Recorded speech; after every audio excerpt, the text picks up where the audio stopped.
We've got Abby Mangold with us of Mangold Consultancy. I'll ask you in a minute how you came up with the name.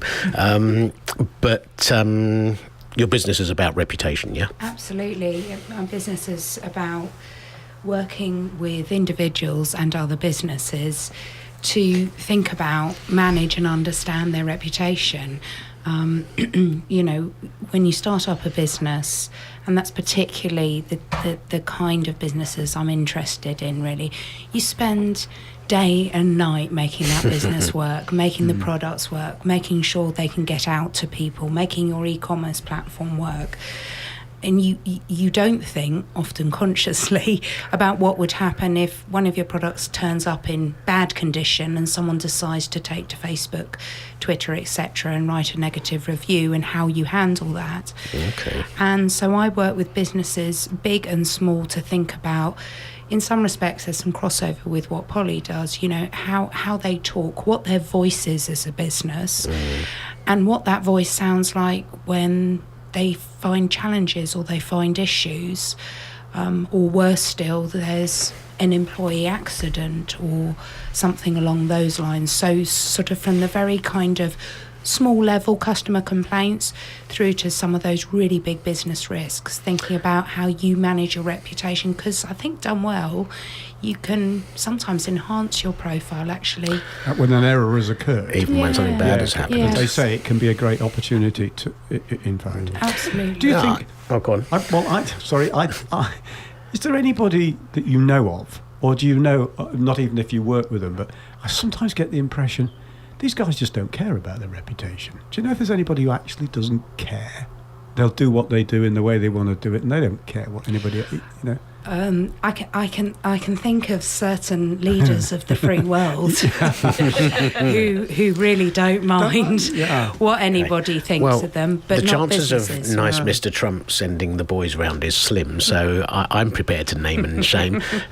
But you see, I would say that a lot of what he does, if I can credit him with intelligence, but a lot of what he does is just designed to get him on the front page. Right. And if you think badly of him, you're still thinking of him.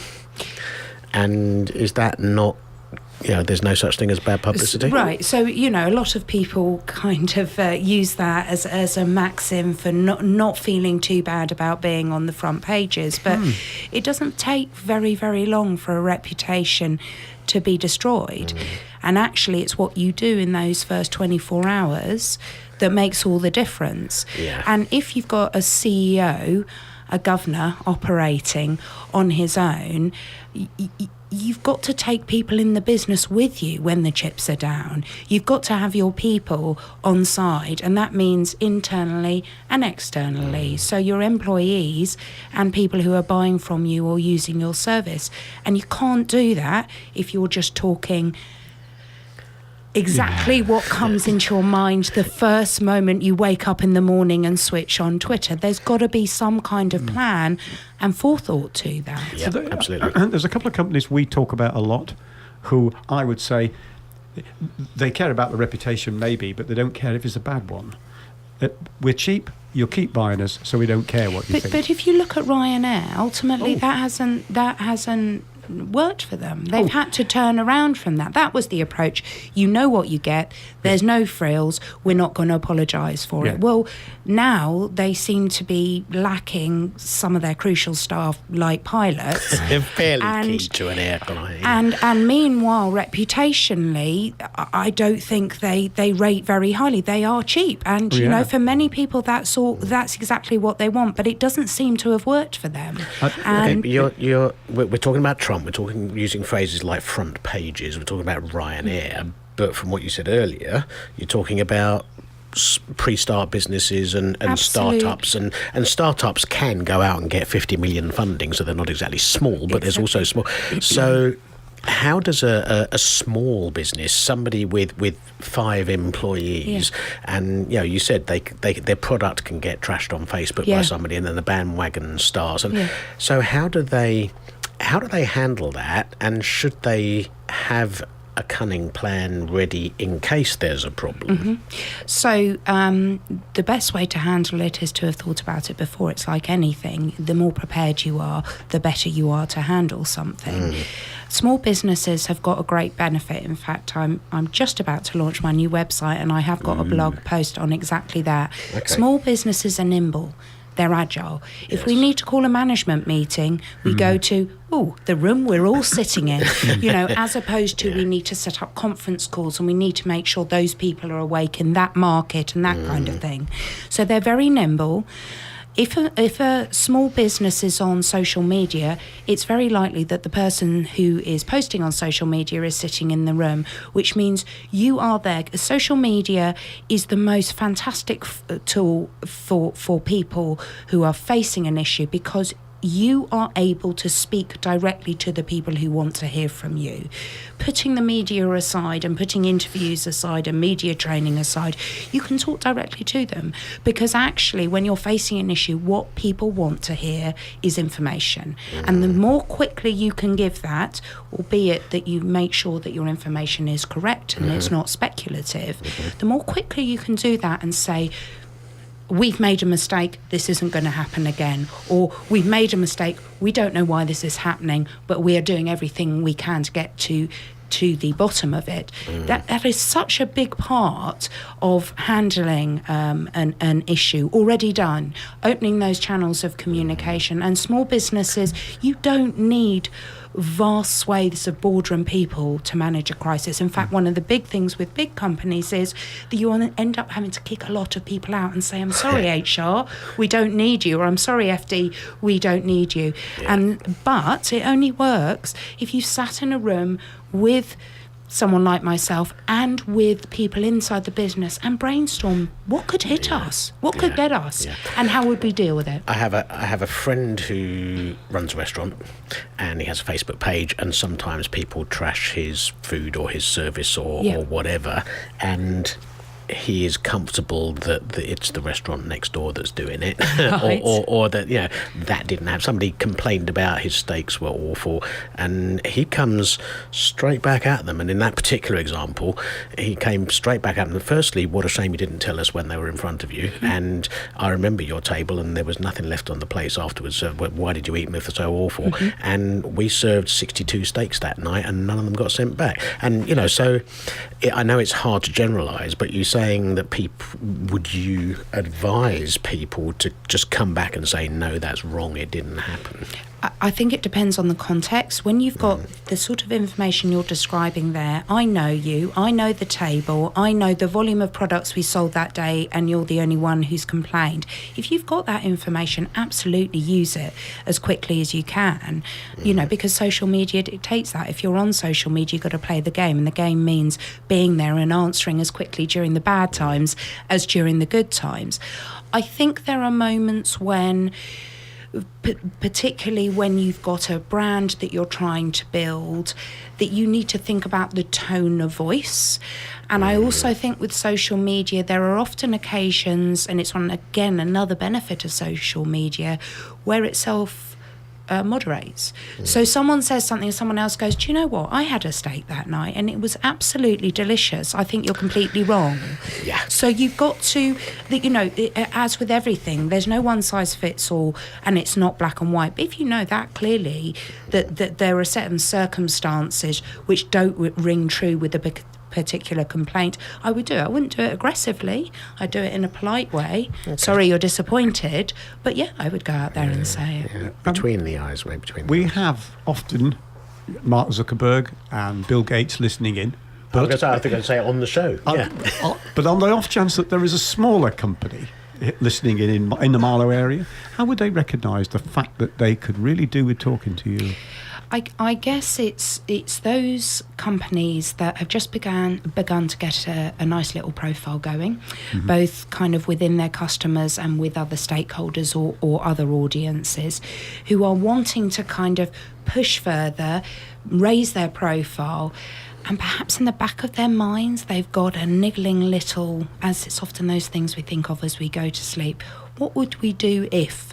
So it's where all that hard work you've done in putting together your company, it's where you haven't thought through, what would we do if the system went down? What would we do if we couldn't, sell via our website, which I was talking to a client about. They lost their website for 6 days, which was an absolute nightmare. Or what would we do if, something happened to one of our employees, or the police suddenly turned up for some reason?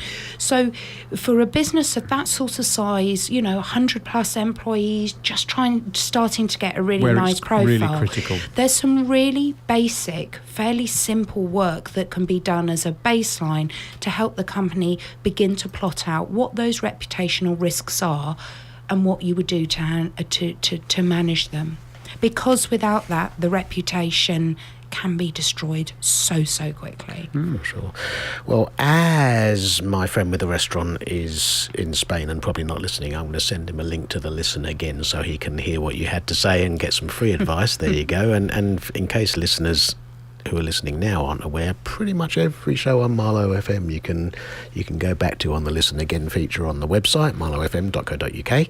And as time is ticking on, we're going to play some music, which is really lucky that I've said that, because your choice, Abby, is a song called As. And I like George Michael's music and I like Mary J. Blige's music, and I never knew that they did this as a duet. So how did you come across it, and why have you chosen it for us today? Well, because I've loved George Michael for years and years, and so terribly sad about him passing away. But this particular duet with Mary J. Blige is just super cool, and a beautiful tune. It's almost as super cool as me, but only almost. Let's have a listen.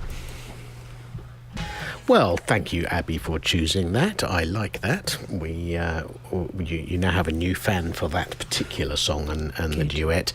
And let's stick with you, because you chose the first business news story that we're going to talk about today, which is all about Heathrow and security. Tell me more. Yeah, so this was a story that broke last weekend, actually. It was originally, I think, a Mirror paper exclusive in the Sunday Mirror, and the allegation. Does that count as a newspaper? And the I'll let your listeners decide on that, Mark. The allegations are that a USB was found in a park in West London, picked up by a homeless man who took the USB stick to his local library and plugged it into his computer, and it contained 76 folders of extremely confidential Heathrow security information. So the information included the route that the Queen takes to get into Heathrow Airport, maps, videos, details of where CCTV cameras are. So the whole plethora of everything, really. My understanding is that Heathrow are still investigating. And I guess the reason I was interested in this is because in some respects I can't believe that that's still possible. Yeah, I know. So for me, on a number of levels, in terms of a business and things you can put in place, it seems to me that if you are going to have USBs with that sort of information, you would at least have a mandate that they should be encrypted. Apparently none of these files were encrypted. Not even any passwords. No, which sort of then, I think, as I was looking on the Sky News, had an article about it, sort of seems to be intimating that perhaps this was done on purpose and wasn't something that just dropped out of someone's pocket, and that someone wanted this to be found, which sets up a whole different agenda. But there are so many things you can put in place, like the USB being encrypted. You can do things now like, if an employee starts downloading loads and loads of information, you can have an algorithm that goes, ooh, what's going on here? So you keep an eye on it. And I say that because one imagines that an operator like Heathrow would have those kind of systems in place. And not just an operator like Heathrow, but the security plans. It's maybe the flight plans, who cares? You know, you can look it up what time the flight's leaving. But the security team who are involved with the Queen's security, VIP security, yours and my security, you would think they would have something like You would. that. I mean, interestingly, Heathrow obviously say that safety is their priority, and they say that there has been no risk at all here, no security has been breached, and that they've reviewed all their security procedures. But the facts, and in terms of response, that's typically what you would expect, particularly given that they're still investigating. But I guess from my perspective, I'm still incredulous that it can happen. But I think the reality of all the things we can plan for in the world, you can never plan for human error. And if this was a legitimate mistake and an unencrypted USB fell out of someone's pocket, some of the exercises that you can do and the preparation that you can do with your business to think about, well, how would we handle this, are going to be absolutely crucial. And there's absolutely no doubt in my mind that data breach, ransomware attacks, cyber attacks are such a big risk for so many businesses, big and small. But if we talk first about them, and then I'd really like to talk about businesses in general, is, as you just said, Heathrow spokesman told Sky News, we have reviewed all of our security plans and are confident that Heathrow remains secure. To which I say, liar, liar, liar. How do you know how many duplicate sticks there are already out there with all of that information? Yeah, or where that information then got... Yeah, and there's if they haven't answered the question, how did it get on there unencrypted into somebody's pocket, then it's obviously not secure. Yeah, and it says Heathrow's top priority is the safety and security of our passengers and colleagues. Clearly not. It's clearly not. There's the evidence. So, and UK and Heathrow have some of the most robust aviation security measures in the world. And for reasons with which I won't bore you, I have first-hand experience of some of their security measures. And in some respects, they really are very, very robust. But in this respect, clearly not. Yeah, absolutely. So in terms of the aviation, it's good to know that they're robust, and that's the expectation. Yeah. But that what perhaps is a small area of how people are using, saving, printing off, and downloading information that they're using when they work at Heathrow. Those standards don't seem to be what you would expect. So here. Listen, I'm not going to say we are here. I am dissing Heathrow. You want to give them marks out of 10 for reputation management? Well, my question is, what should they do about it now? Is that enough to put out a statement saying? You mean from a security perspective or a reputation? From a reputational point of view. So when you're investigating, and typically this is the kind of response that you would get where the truth is, perhaps they're not entirely sure how this happens. So on that basis, you've got to put out something, and you've got to say what your priorities are, and you've got to say what the most important thing, and you've got to show what you're doing and what you are going to be doing to make sure that this never happens again. That's the kind of basic statement that you would be putting together. Because what you're trying to do, I'm assuming, is stop Mark's attitude and conversation that we've just had occurring. Because you were saying, I'm kind of dissident based on what they've said. Do you not think that their response, though, was so bland that it gets glossed over? You read the article, it does, their quote, yes, something's happened, we're looking into it. It's so... But is that actually what you want, Polly? Because in some respects, I'm surprised it hasn't had more pickup than it's had. And I talked to a couple of people and they said, well, no, I hadn't heard about that. I mean, it was on BBC, it was on Sky, it was on some of the American networks. It's being picked up by some Canadian networks. From my point of view, if Heathrow was my client, the less people are talking about it, the better. And if that means quite a bland response at this stage, that kind of plays to my advantage, because it means I can get on and deal with the how on earth did this happen, and then get that investigation done and make sure that it can't happen again in the future. Does it come across as disingenuine, though, because it is such a stock response? Yeah, I was wondering about the idea of a stock response. I had imagined someone with a rubber stamp in the PR department going, and the fact that it's a spokesperson as well, it's not a named individual with a position of authority saying this is happening. It just sounds a little bit... So the fact that it's not a named spokesperson spokesperson, for me, takes a little bit of the heat out of it and makes it more bland and generic. If I play that back to you, what would you have them say? What is it that you would like to hear that isn't there? Well, you know what isn't there that I'd like to hear? Sorry. It's an interesting one. Yeah. And I'd really... I see no harm in them coming out and saying what we believe to be the truth, which is, this is news to us. At this point in time, we have no idea how it's happened. We're investigating.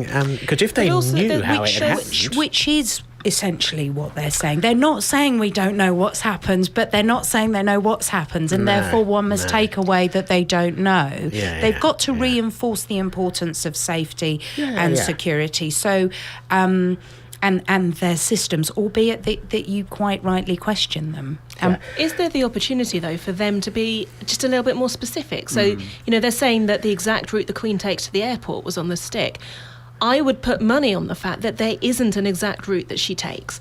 There will be several that on the day one will be picked, so that I just think there's more to the story, and their response could maybe have given a little bit more detail. But I think the response that you're suggesting, and it's quite it's quite right, and it's useful. But I think what you're suggesting would have turned it into more of a story. My guess is, I think you are if right. you say actually there's no set route for the Queen, the security authorities would say, "Can you just stop talking about the Queen's route to Heathrow?" I want to know more. And As I a think, business, it's better for them to kind of keep quiet. And I think that there are two minimal. different sorts of crisis, bearing in mind that I'm not the reputation management person in the room, but one sort is ongoing and one sort is finished. This is finished. It's been done, dusted. If you talk about the BP oil spill, the oil was there day after day after day after day. So there's a big difference, I think, in how you're handling it. And I think to a degree you're right, just squash it flat. But when you read again the statement about this, we've reviewed our security plans, Heathrow's secure, we're going to stop it happening again, top priority is safety and security. That could have been about a missing stick. It could have been about a bomb that was found. It could have been about a high-ranking Heathrow person who was kidnapped, and it is stunningly bland. But you're right, it killed the story in effect. So and it hasn't got. I'm really surprised that it hasn't got more pickup. I think I've got real questions about how this USB stick ended up in a journalist's hands myself. Anyway. Yes. Do you think it didn't get more pickup because there's been other stuff in the news? Well, and they're lucky. I mean, I was lucky once. When I was looking after a big budget, and we didn't want, the pharmaceutical industry had a bad reputation. We did something, spent an awful lot of money doing something very glamorous. The Daily Mirror picked it up and wrote it all up, and I thought, I'm going to get fired now. And my PR guy said, sit quiet, it might never get in the paper. And it didn't, because, what's his name? Tarzan. What was his name? Michael Heseltine picked up the mace. Do you remember him? Okay, so he was news, And everybody was writing about. So it was a good day to very bad news. That's one of it's absolutely relevant because that may well be the case. A big part of what I do is, particularly when I'm working on an active crisis with a client, is try to understand the media landscape on that day. What are the stories in that area, in the area of security, that are also happening that are likely to get more pickup? And if my bland response means that someone in the newsroom doesn't pick it up and go, "Oh, that's interesting. They're saying there are no set routes," says Polly's example. There are no set routes for the Queen. If that means someone in the newsroom isn't going to pick it up, that's what I'm looking for. That's exactly what I'm looking for. Keep it boring. Okay. They won't bother with it. What I'm looking for is a clock, because time is ticking on. Have you lost your clock again? Yeah, it's gone. I really like the fact that we have lots to talk about on this, but we've got to squeeze some music in as well. And Polly, I am shocked. What have I done? You've chosen, have I disappointed you? You've chosen, not disappointed, you've surprised me. You've chosen Justin Bieber's Love Yourself. I'm owning it. Go for it, girl. Why did you choose Justin Bieber? It's one of these songs, when it comes on the radio, I'm straight away going, I love this song. And then I realise it's Bieber. And I feel a little bit ashamed of myself because I'm not a teenage girl. Your dirty little secret. Yeah, but I'm just going to own Guilty it. It's pleasure. a great pop song. Yeah, we all just like come out on great radio. pop songs. Yeah. Excellent. Let's have a great pop song as adjudged by Polly Burrito. Love Yourself, Justin Bieber. I am now going to come out live on air and say, okay, that was good. Yeah, it's a good tune. It's a good tune. Yeah, You've just got to absolutely. get past the Bieber bit. Absolutely. And I hope I am coming across as very authentic when I say that. And that's, of course, a key thing for me to say, because the topic we're going to talk about next is one that you found, Polly, on marketingweek.com. Why authenticity is important. Yeah, So firstly, absolutely. what is how is authenticity defined in this context, and then why did they think it's important, and do you agree? Okay, so the story is that they've done a survey and 62% of consumers say they're more interested in buying from a brand or company that they believe to be authentic. And what that means in this context is that they protect customer privacy, treat customers well, deliver on promises, and speak with an authentic voice. And from my perspective, that's something that's really, really close to my heart. You know, my company was called Human to Human because of that. Because business is getting a message out. It is about communicating as a human to other humans. So, you know, I get that. 62% of consumers saying that that's important in a purchasing decision. Absolutely, I think it really is. And being authentic as well in terms of your tone of voice, Yeah. and your brand. And from my perspective, you know, having a social media conversation which is really authentic, really genuine, you've got people really responding in a Yes. timely way, Yeah. and then something bad happens and suddenly someone from corporate HQ comes down and your gives voice them a changes. statement, and suddenly Yeah. the tone of voice changes. That's really, Absolutely. really important. And I think consumers can see through that now. I think we are all becoming so media savvy, and, you know, social media especially, Yeah. you're able to communicate with a very authentic voice. Okay, so it says here that authenticity is protecting customer privacy, and I'm just thinking back to the whole Yeah. Heathrow thing. I was. Okay, protecting customer privacy, treating customers well, delivering on promises, high quality ingredients, not relevant for Heathrow, is genuine, acts with integrity at all times, and communicates honestly. Yeah. Well, I score what, 2 out of 6 there, maybe. So, is it cynical for businesses to try and tick those boxes, or is it actually it's about being authentic to do those things? I think you tick those boxes automatically if you are authentic. If the message that you're putting out is true to your values, and, you know, you believe in treating customers well and taking steps to protect their privacy and security and making sure that you've got those things in place, then it happens automatically. If we, It's also about kind of stripping out someone like yourself, and I'm also journalist trained at the BBC. It's about sort of stripping out the company jargon and the company way of speaking, Yes. and actually bringing somebody in who goes, well, it might make sense to you, but it makes no sense at all to me. Yes. And having that person to kind of zoom right out and give that perspective of the wider world, which I think is Absolutely. very challenging for a lot of businesses. Yeah, I think it absolutely is. But it's, you know, you've got that statistic of 62%. That's 62% of customers that could potentially be buying from you. and It's- just to give us some examples, the people who are scoring the companies, for example, that we'll have all have heard of, M&S scoring 92%, Boots, Amazon, Lego and Dyson, all up there in the big high scores on that survey, as people we say, presumably, we trust on all those measures. Yeah, I think all of those are authentic companies that they've got their brand story very firmly in mind when they communicate with their customers. And all of those companies stand for different things. But the way that they're presenting themselves, customers know what those things are. They know what that business stands for. And that they're doing it authentically. say- And interestingly, both Boots and Amazon have navigated some difficult challenges on their absolutely. reputation around tax and what have you. Yeah, And they've come out of it okay. And Yeah. I would presume that's because they've given some thought to, if this comes up, this is how we're going to respond and this is how we're going to deal Yeah. with it. Because I think people forgive humans. Yeah. If you know, if you go look at everybody's a human, we've made a mistake, Yeah. then you're a lot more likely to be forgiven and understood, because everybody's made mistakes. Yes. Than if you try to hide behind a front.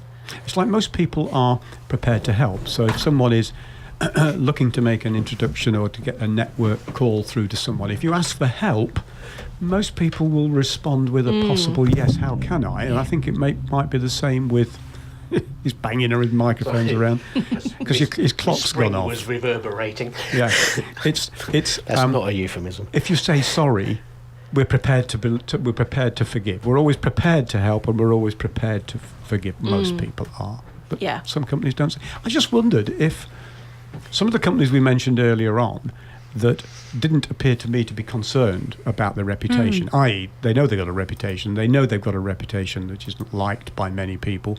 Are they being authentic though? Hey, look, we really don't care. We're cheap. You'll still buy us. I think they are being authentic. Right. I think they are. Whether long term as a business strategy it has worked, Well, yes, I mean, I'm not convinced about, and we're yet to see on the other side of the Atlantic. But I think, as I said, Ryanair have had to roll back from that. But in terms of authenticity, we're not going to give you the bells and whistles. We're not going to talk the bells and whistles. Yeah. We're not going to deliver the bells and whistles. and if anything goes wrong, we're really not that bothered. Not that bothered. Yeah, and it does. I think it's a good example of a lack of authenticity with given this definition thereof, and it does.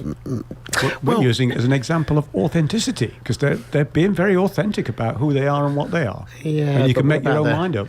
treats customers well. I do think as well as the authenticity, it's actually acting and being what you say you are. So being authentic and then actually following through on your behaviours. Yeah. So following through on your local community commitments or your CSR initiatives or whatever that is. So I think getting that tone of voice right is really important. Being authentic and consistent in that tone of voice. Across the channels as well. Yeah. There are so many different channels now. You've got your social media channels, you've got your website, you've got your printed literature, and it's making sure that your voice is consistent across all of them. And that's exactly the same in when you've got an issue as well, which is you may be talking to 6 different audiences, regulators, social or whoever. You're saying the same thing, but you're saying it in the right tone for that audience. Oh, I'm going to say, God only knows how you get that right. Oh, I've got an idea. And Abby, lucky Yes. I came up with that phrase because your next choice of music for us is God Only Knows by the Beach Boys. Yeah, and that's for my other half because the Mangold Consultancy wouldn't be where it is without him. Oh, how nice he of you listening, to do you say think? I hope so. He ought to be. Is it true or are you just saying it? It's absolutely 100% true. I'm going to take that as authentic. This is the Beach Boys, God Only Knows. Yes, please do come to that event if you can. Have a look on the marlowfm.co.uk website. There's lots of stuff about it and you can book some tickets. This is the last half hour of today's Biz Buzz. We have Polly Burrito from Human to Human here. We have Abby Mangold of Mangold Consultancy with us. And we, of course, have my co-host Mike Duckett, co-presenter, whatever the right phrase is, co-superstar. And you're going to talk to us about Karen Brady. I will talk to you about Karen Brady, but I just want to say first- hello, Florida. Oh yes, hello Florida. How are you? We have a listener in Florida who's sitting next to her pool. She's sitting by the pool listening in right now. I already hate her. I've seen the pictures. She is genuinely by the pool. Probably very similar to where we are. Yes, Yeah, absolutely. I'm Look out sure the it's window. cold. Well, you know what? When we get as far as the last song of the show, which is my choice, I'm going to play something that's the complete opposite of that. But you'll just have to wait and see. Okay, so back to me, because I sent in something that I had read, again, from HR Grapevine, because they send me little news clips of stuff, strange stuff that's happening on a sort of human resources front. Not that I'm a human resources person at all, manager or anything, but anyway, this one is about Baroness Karen Brady, and she'd put up 6 tips for a successful career. I was like, well, really? What are these 6 tips? Only 6, eh? That's if it's that easy. Yeah, not one of them is get lucky, but there we are. Rated among the 50 most inspirational people in the world, and she's the lady that's got a place on the Apprentice board, apparently. But anyway, she took to the stage and she discussed a problem that affected departments. What's it take across the world? What does it take to get the most out of your people? So it's about productivity and employee engagement and so on, and your own career. Now, they were talking about, see, I don't know anything about football, but the business magnate and CEO of West Ham, Come on, you Irons. Is she that person? She is the CEO of West Ham, yeah. Just to clarify for you, Michael, West Ham is a football club. I know you're big on nothing that to kind do of with thing. boiled ham. They were asking about how did she turn this club around, and she came up with a list of 6 things to cut this article short. And to me, that strikes me, she's talking really about authentic leadership, creating the right culture within which people can be successful. So, number 1 is, according to her, be a real leader, face the music, and Abby was talking about, companies got to face up to this. So face the music, and that's a true test of your abilities, how they handle what they don't know. So when somebody comes up with a tough question you don't know, don't muddle your way through it. Just like we don't know how that memory stick got out there. Exactly. Maybe just saying we don't know. We're going to find out. Well, true leaders are tested when the times get tricky, aren't they? Yeah. I remember, little anecdote, many years ago when I worked for one of the directors, and I had to get rid of somebody who had tried very hard, and it was a very hard thing to do to get rid of this lady. And he said, I'd better sit in with you because this is a tough one. She's also the daughter of one of our big customers. Okay, she wasn't going to make the grade anyhow. And he said, you're seeing her at 2:00, I'm just going to have my lunch, because he never turned up. I had to do this thing on my own. And I thought to myself, do you know what? I think that sort of level of that leadership, the reason you're paid a lot of money, the reason you're given the big title is when times get like this, you need to show up, because that's when you prove your value. But he just didn't bother turning up. And sometimes that value is about, in that moment, leadership.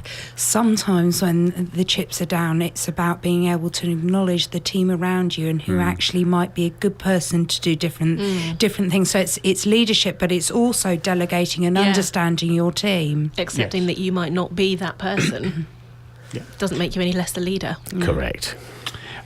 Interesting enough, she doesn't, none of the 6 here, I don't think, refer to leadership which empowers. So it's all about being a leader that faces the music, have ambition, be determined, and if you have that determination, how do you deal with defeat, which is bound to come along?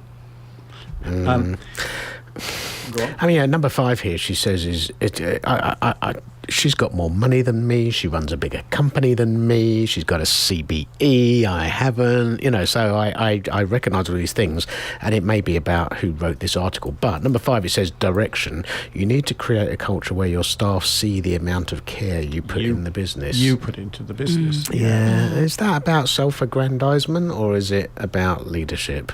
I think it's about leadership, to be honest. I think it's about respect.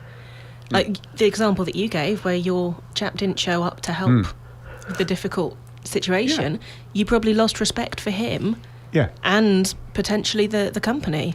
But she strikes me as someone who does the 9 to 5 and then a bit more. And I think, I don't think she's afraid to get her hands dirty. No, and I'm wondering if that's what that actually means. So you create a culture of where it's not you are the worker ants and I'm the one taking home the bonus. If you're going to be here at 6, I'll be here at 6 o'clock at night. Yes. Other people would say that's showing not a good example. I do like what it says here, though, about attitude. And she advises, if you don't like something, change it. But if you can't change it, change your attitude. That's so mindfulness. That's so on in a way, message. It's blindingly obvious. It's the only 2 choices. If you can't change the situation, you've got to change your reaction to it. Well, yes, except that there are lots of unhappy people who don't do that. That's the third option. Yeah. They say one of the most stressful things, when you ask somebody who's really stressed, what are you trying to control here that you can't? And what have you forgotten to control that you could? And the answer's always trying to control things out there, and you can always control the you. So I give a credit for that one. Positive. You've got to be a positive leader. When everything seems to be falling apart, those who stay successful are the ones that press on. To me, that is true and will all come together to be a powerful leadership model if it's authentic. Yeah. Yeah. I think that You comes can read back that to list and think, I'll authenticity. pretend to do those things. I'll try and be positive. And you know how you can see somebody is only layering on the positivity. Yeah. It's not coming from here. But anyway, so I thought that followed on. No, I agree. Authentic leadership is a big buzz phrase at the moment. Yes, and is very important. Okay. I was trying to think of a nice little segue to Oxford comma, and Oxford comma is something that leads into the word "and," so that's good leadership, isn't it? That's very effective. And I did struggle to know whether Oxford comma was the song and Vampire Weekend is the artist, or the other way around. It could be the other way around, but Oxford comma is indeed the song that was chosen for us by Polly, and is by Vampire Weekend. So help me out here, because I am about to be educated by hearing this. So what am I going to hear, and why did you pick it? You're just going to hear a good tune. It's not going to educate you about grammar. I can do that afterwards if you'd like. Excellent. I need that help. Where did you come across this? Where did I come across Where did this? you first hear it? I used to work on a radio station called BFBS, which broadcast to the forces, and this was always a very requested song. It's a really upbeat song. I love it. Well, if anyone who listens to BFBS is also listening to us, this will be very familiar to you. This is Oxford comma by Vampire Weekend. Okay, you know what? I can't even tell you if that was good, because we were just gabbing away in the studio here, not even listening, but we hope you enjoyed that at home.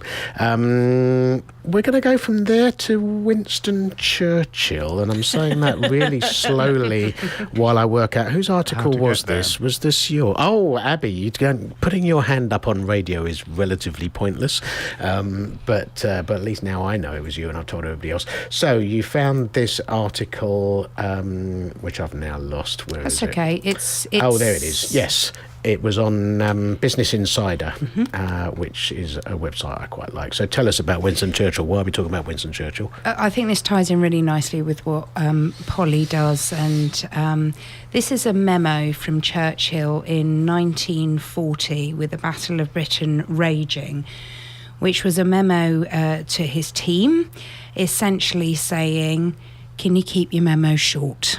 Was it a short memo? And that's it, Mark. That's all I've got to say on that. No, it was a memo that was really saying there are masses of papers that we're going to have to read.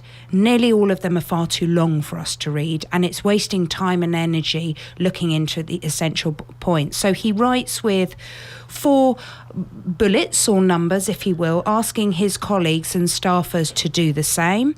Set out the main points in a series of short, crisp paragraphs. I'm a big fan of bullets. So I often write key messages and statements for people in bullets. If there's detailed analysis, stick it in an appendix. On the occasion that you do need to put in a full dress report, make it an aide memoir to the full report. So give us the headlines, give us the 140 tweetable, although they've doubled now, Twitter, I believe, to 280. I think they talked about it, but they didn't actually go there. And lose the phrases that we don't need. It is also important to bear in mind consideration should be given to the phrases that certainly in my former life in the PR industry, I did see a few client papers going out with those phrases in. I think we're all guilty of doing it. I think what's interesting is that this is from 1940. Right in the middle of exactly. And I like the fact that you look at it and it's the old type. It's done on a type. But brilliant. Carrying into effect, given to the possibility of carrying into effect is another phrase he wants people to stop using. Why do we do it? I mean, I see policemen who will be interviewed on TV about something, and they will suddenly switch into some sort of jargon, or it's not jargon. It'd be long-winded words. I was progressing down the street. Isn't it? I think it's insecurity and not being clear enough in what you want to say. And I think confidence, absolutely. And, this was in 1940. Yes. But I think it's maybe even more relevant now, because consuming media on a screen, if you get a very long piece of text with no bullet points, no headlines, nothing to break it up, people don't read that these days. At least on a printed piece of paper, it was a little bit easier to digest. I think it's confidence is a word. Self-preservation perhaps comes into it. In the scenario where, you're recommending something to the Prime Minister, what if he disagrees?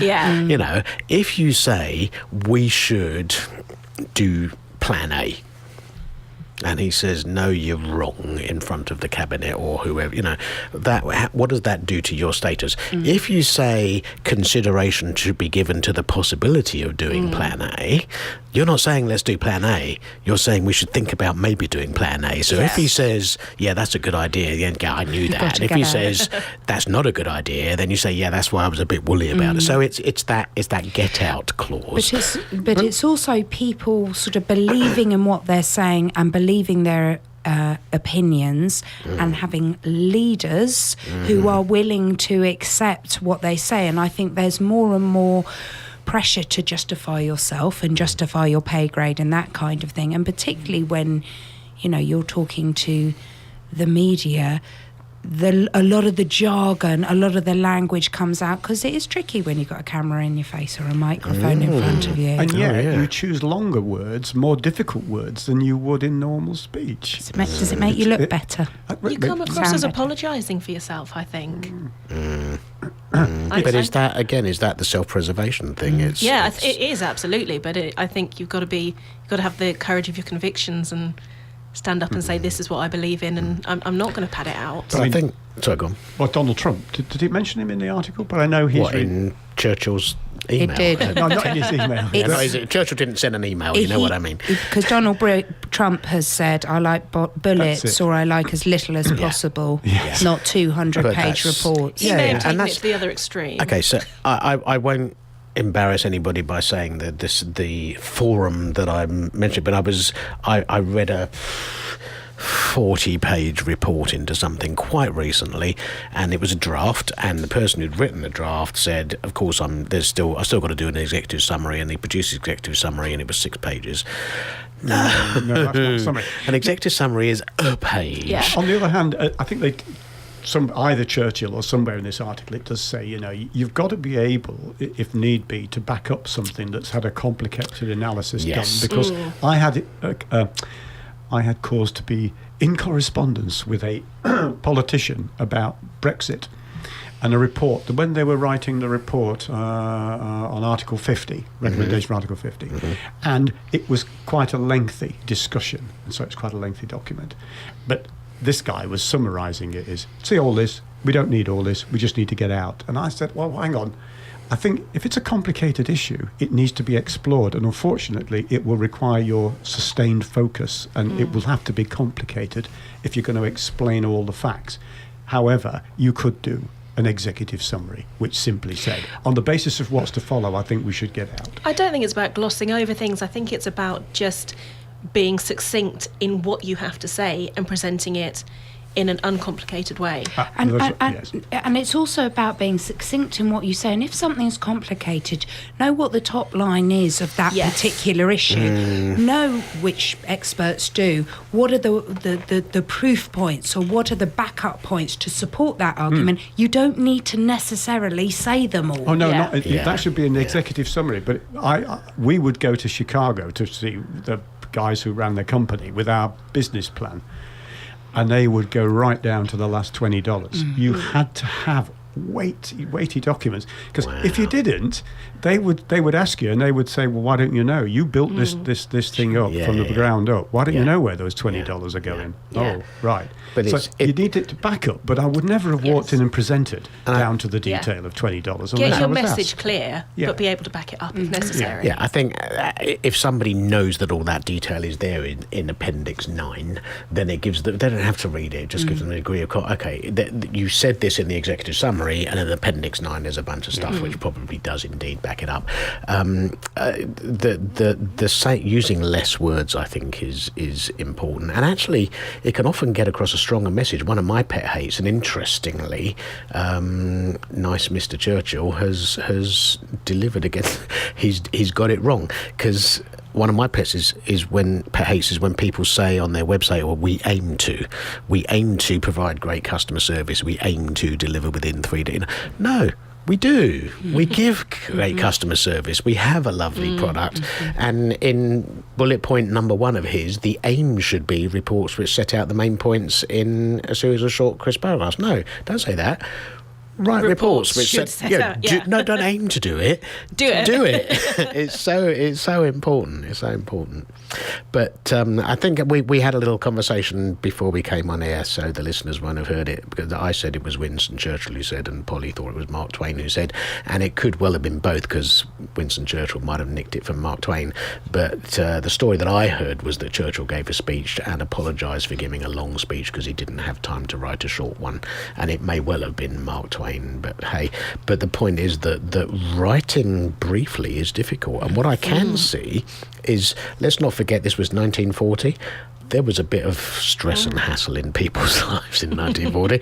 So you are the person who's written a report for Churchill on shall we or shall we not run with Plan A. And you've written this, and it's 20 pages. Oh, no, hang on a minute. I've got to rewrite it now as 3 pages. I haven't got time for that. There's a water fight, So it is about having the time and resources to actually produce what we're agreeing is best practice. It takes time to write it well and succinctly, but it's easier to cut back and edit. I think it's about getting your message clear before you begin. If you know what you're trying to say, then you can get it done a lot more succinctly than if you start and you meander your way through and you're not really sure what you're saying.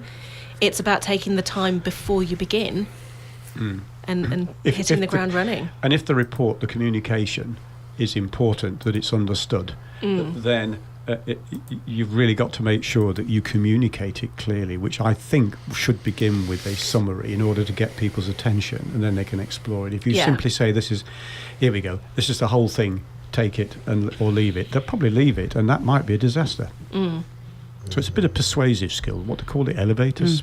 Elevator pitch. Yeah, I've been cutting that down. I've played games where you have to do your elevator pitch in 12 seconds. Wow. Okay. 12 seconds. Convince me in 12 seconds that I should give you my money.